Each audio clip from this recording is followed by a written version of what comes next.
En aquel tiempo dijo Jesús a sus apóstoles: mirad que os mando como ovejas entre lobos. Por eso, sed sagaces como serpientes y sencillos como palomas. Pero no os fiéis de la gente, porque os entregarán a los tribunales, os azotarán en las sinagogas y os harán comparecer ante gobernadores y reyes por mi causa. Así daréis testimonio ante ellos y ante los gentiles. Cuando os arresten, no os preocupéis de lo que vais a decir o de cómo lo diréis.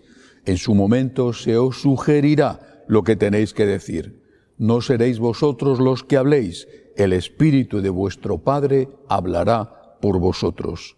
Los hermanos entregarán a sus hermanos para que los maten, los padres a los hijos. Se rebelarán los hijos contra sus padres y los matarán. Todos os odiarán por mi nombre. El que persevere hasta el final se salvará. Cuando os persigan en una ciudad, huid a otra. Creedme, no terminaréis con las ciudades de Israel antes de que vuelva el Hijo del Hombre. Palabra del Señor. Qué mensaje tan tremendo, tan duro este de Jesús. Anuncia persecución, pero la anuncia con unos matices muy difíciles, muy espantosos incluso. Los hijos van a entregar a los padres para que los maten. ¿Esto ha ocurrido? Sí, ha sucedido. Ha sucedido más de una vez. En aquella época, cuando empezaron las primeras persecuciones entre los judíos, en la época de los romanos, desde Nerón hasta Diocleciano, y en tantas otras persecuciones, los nazis contra los cristianos en Alemania o en otros países de Europa, los comunistas en tantos países del mundo, incluso hoy, y a veces dentro de la propia familia se ha cometido la traición y se ha entregado a esa persona que intentaba vivir su fe sin llamar la atención para que sea juzgada y castigada. Pero, aunque es duro, tenemos que asumirlo, tenemos que hacernos a la idea de que si Jesucristo fue perseguido, también nosotros tenemos que ser perseguidos.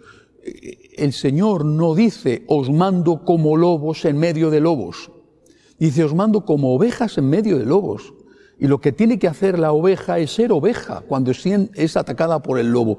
Porque si la oveja pretende convertirse en lobo, es decir, si respondes al mal con el mal, entonces ya estás siendo víctima del mal. Mientras si al mal respondes con el bien, estás venciendo aunque te cueste la vida.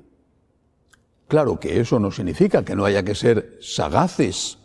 El Señor lo dijo, sencillos como palomas y sagaces, astutos como serpientes. Por supuesto que sí, pero no hasta el punto de transformarte en alguien que intenta vencer el mal con el mal, porque el mal se derrota a sí mismo.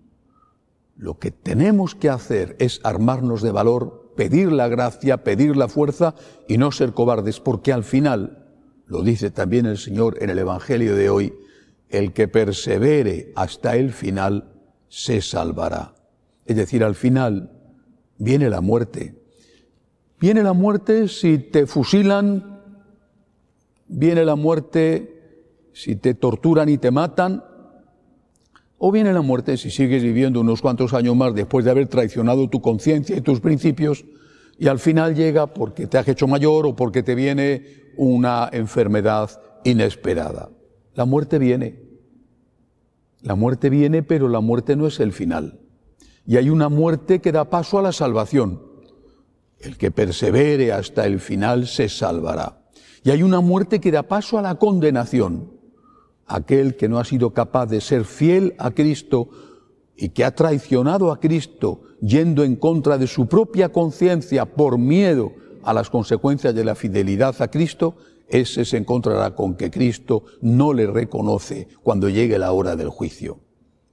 Tenemos que pedir a Dios fortaleza, grandeza de ánimo, aumentar nuestra oración para hacer frente a la persecución, aunque sea una persecución pequeñita, y no una gran persecución con matanzas como ha habido y como todavía por desgracia existe, y si no, que lo pregunten a los de África que saben bien hoy lo que son las persecuciones sangrientas.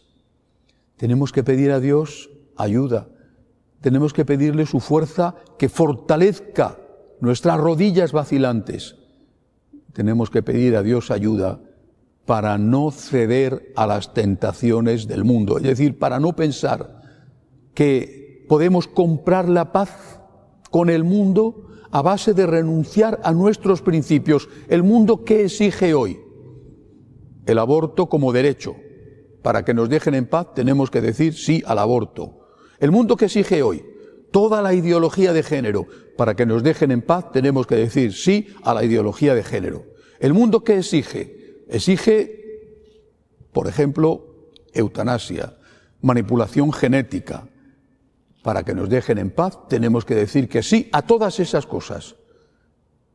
No sé si nos dejarían en paz o si sería simplemente una tregua, pero desde luego habríamos renunciado a lo más importante, que es Cristo nuestro Señor. Tenemos que pedir a Dios fortaleza, fortaleza para resistir la tentación de pactar con el mundo. Jesús se lo pidió al Padre: no te pido que los saques del mundo, sino que los libres del mal.